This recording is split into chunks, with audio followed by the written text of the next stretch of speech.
Juste pour vous dire quand même, et que pour que les gens qui nous regardent en ce jour à travers LCP par exemple, se rendent compte que la représentation nationale est sommée d'aller donner un nouvel avis sur un article qui a été réécrit, certes, mais dont nous n'avons eu connaissance qu'il y a quelques minutes. Donc vous imaginez le sérieux de la délibération, le sérieux de nos débats, quand on n'est même pas capable de pouvoir discuter d'un article qui est long et qui mérite largement que la représentation nationale soit consultée. Merci Madame la Présidente.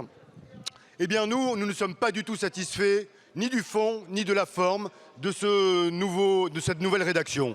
D'abord, sur la forme, nous avons été saisis du texte il y a quelques dizaines de minutes à peine. Où est le sérieux de la délibération? Où est le sérieux de la concertation? Où est la co-construction? Cela fait des mois qu'on vous interpelle pour vous dire que ce texte doit être co-construit avec vos oppositions. Eh bien, nous n'avons eu aucune délibération, aucune discussion qui nous permette de faire évoluer cet article, ce 4e article, vers une rédaction qui nous aurait convenu. Je rappelle quand même que le Sénat avait émis de sérieuses critiques puisqu'il l'avait rejeté et que le Conseil d'État lui-même s'était prononcé de façon très sceptique par rapport à ce texte. Voilà pour la forme. Je ne pense pas qu'il soit raisonnable d'accepter que nous soyons maltraités à ce point, la représentation nationale, avec de telles méthodes. Voilà. Et il faut que ça vous serve de leçon. Nous ne continuerons pas à subir des 49.3, des décrets et des façons ensuite de discuter les textes qui sont une indigence pour la représentation nationale. Maintenant, sur le fond, ce texte-là ne donne pas la définition ni des lanceurs d'alerte, ni des victimes de suggestions psychologiques ou mentales, et encore moins des sectes et de leurs dérives. Donc il y a un flou tel que nous pouvons tout à fait penser que les arrière-pensées qui animent ce texte pourraient mener à de graves dérives au niveau de l'expression démocratique, au niveau de la liberté de la presse et au niveau de ce que nous appelons les lanceurs d'alerte et qui en fait bénéficient dans ce texte d'un traitement de faveur pour être mis en cause lorsqu'ils n'auront pas eu cette qualification avant d'avoir lancé les alertes. Donc vous comprenez bien que nous allons voter contre ce texte, contre cet article numéro 4. Merci Madame la Présidente.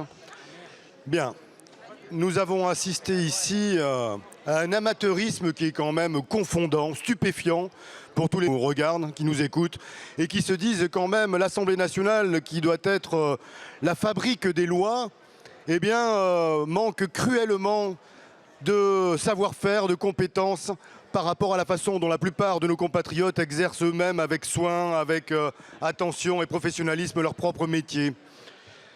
Nous assistons également à une sorte de désastre moral où finalement, à plusieurs reprises ici, Madame la secrétaire d'État, le gouvernement a offert une tribune au Rassemblement national et s'est fait aider en donnant des avis favorables à leurs amendements. Mais là aussi, finalement, ce n'est pas surprenant par rapport à la position d'Emmanuel Macron qui lui-même maintenant co-construit en quelque sorte son gouvernement avec le Rassemblement national. Eh oui.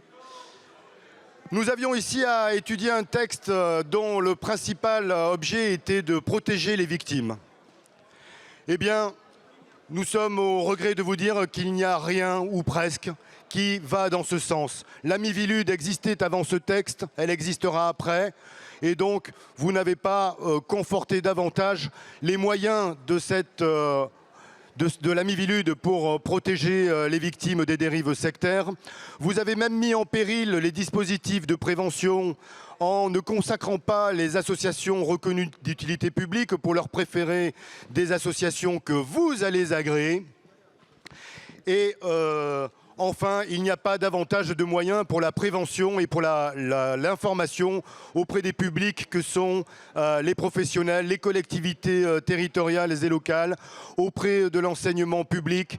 Il n'y a rien qui finalement nous rassure sur la pertinence et l'efficacité de votre loi. En revanche, vous vous êtes fait plaisir avec une loi qui n'a aucun moyen et aucun budget, en vous donnant bonne conscience, en augmentant toutes les charges pénales, les sanctions, qu'elles soient pécuniaires ou bien de prison, Certaines ont été multipliées par 10, des sanctions pécuniaires ont été multipliées par 100, on ne sait pas avec quelle logique.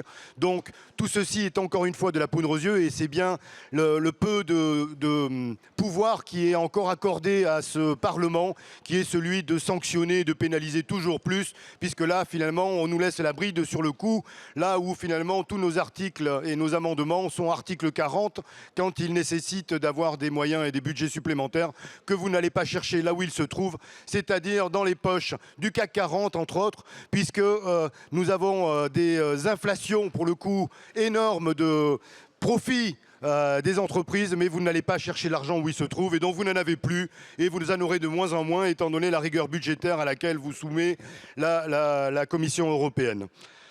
Donc face à ce fonctionnement et pour finir dans un éclat avec la façon dont vous nous avez soumis cet article 4 modifié tellement tardivement que nous l'avons vu pratiquement au moment d'appuyer sur les boutons, eh bien pour toutes ces raisons, nous voterons contre ce texte. Merci.